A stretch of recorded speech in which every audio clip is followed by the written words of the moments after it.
Was designed for filling tank trucks as shown. The 250 mm line has overall length of 30 meters, and the front 50 mm line is 3 meters. Long discharging at A, while the one discharging at B is 15 meters. Use F is equal to 0.02 for all times. So, yung question number 1 is compute the discharge flowing through the 250 meter diameter. Millimeter diaphragm. Number 1,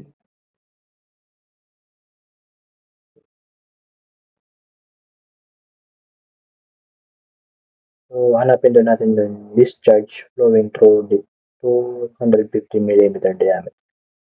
So, dito yan. Nagpo-flow daw dito sa pipe na to. Is yung 250 mm diameter. So, dito sa pipe na to. Yung 250.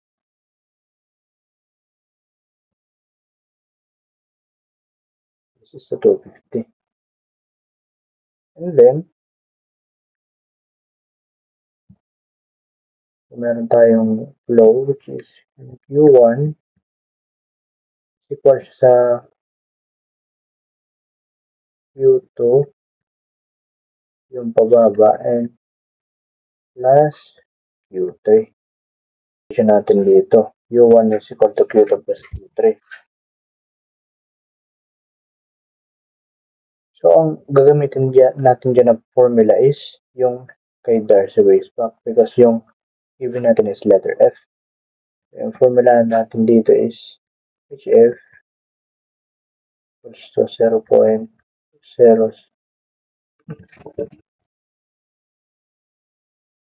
26 FLQ divided by T raised to 5. Yan yung gagamitin natin.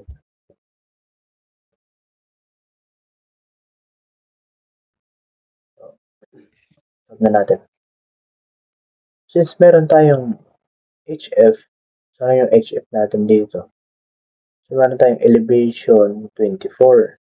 So HF is equals to 24 Q1. Meron tayong elevation 6 meters. Minus natin yun dyan is 80 meters. Ito yung head loss natin na gagamitin. Because, yung distance nito punta sa pinaka-flow ng mga pipes, which is 18 yung head loss. Kaya, ang head loss ng A and B is equal, which is 18. So, mag-i-equate tayo sa 18 ng kada head loss. 18 is equals to 0.0826. F is 0.02. Length natin yun is 30 meters.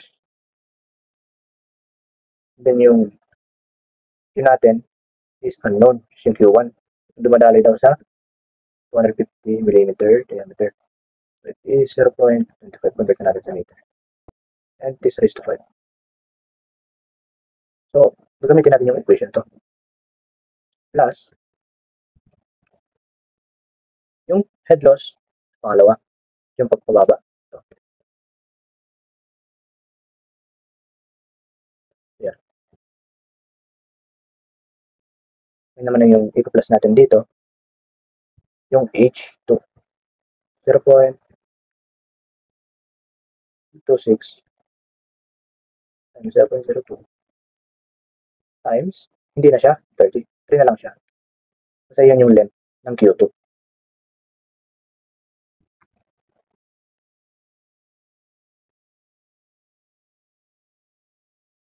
Over 0. Ilan? Sabi dito, 100 is 3 meters long, discharging at A. It means 15 ito. 15 is to 5. So, solve na natin. Pag sinolve natin yan, equals to 18 is equals to 50.75 Q squared plus 65.26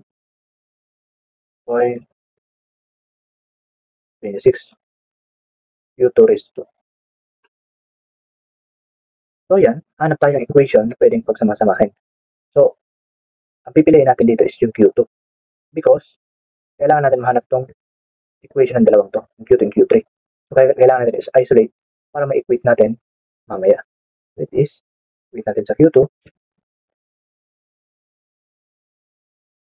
equals to 18 minus 60.75 Q1 squared. So, ito, divide mo ito sa 65.26.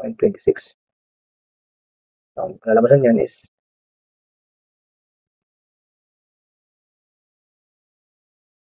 equals to 0.276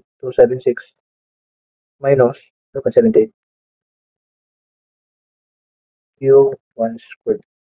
So, square root ng both sides. Palisin na natin ito. Square mo both sides, edi ito na yung equation natin. This is our equation 1. So, sa pangalawang displace naman tayo. So, dito, ito ay from reservoir to A. This is from reservoir to A. Headless dito.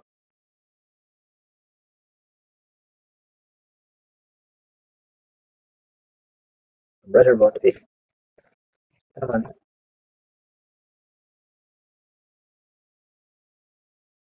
Reservoir to B. Same lang ang gagawin natin dito.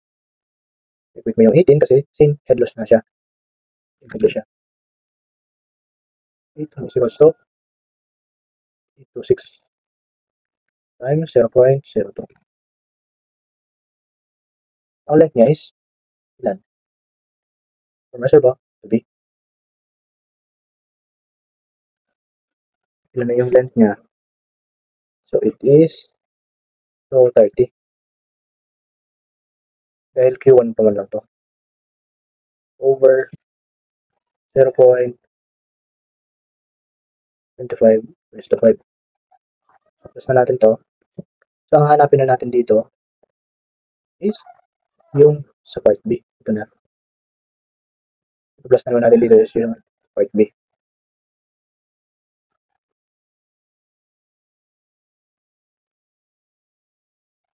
So, ang length natin dito is ilan? Which is 15. Hindi siya 3. Kasi, it is 15 meters long. Sabi dito, B is 15 meters long. 15 dapat siya. It is Q3. Divide by 0.15 is to 5. Dito, equate lang ulit natin. 18 equals to 50.75. U1 squared plus 326.32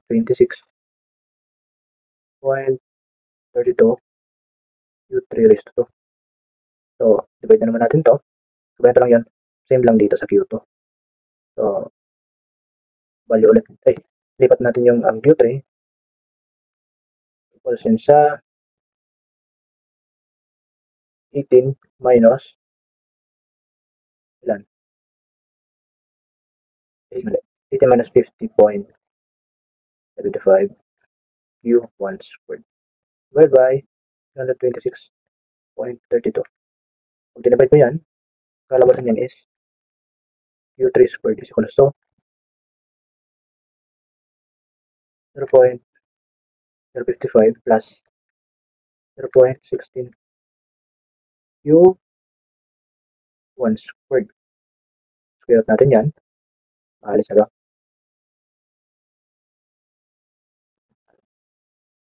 Ito na yung equation 2 nyo. So, since meron tayong mga equation sa Q3 and Q2, pwede na natin siyang i-plug in doon sa equation na sa equation ng kanina, yung U1 punta dito plus U3. Lagin natin. It is U1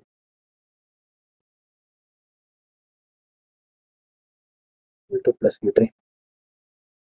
U1, meron tayong square root ng 0.76 plus negative minus 0.78 Q1 squared plus 0.055 minus, bakit plus to? Dapat minus ito.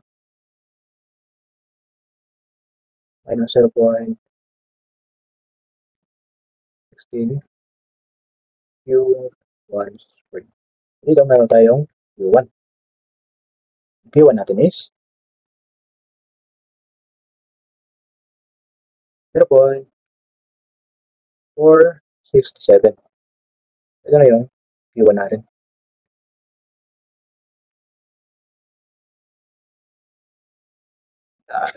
Q1 natin.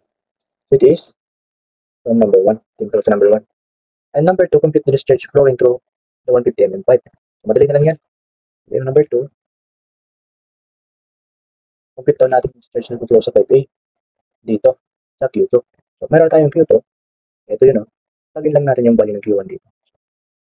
Q2 equals to square root of 0.276 minus 0.78 times 0.467 squared. Q2 is 0.324 cubic meters per second. Cubic meters per second pala.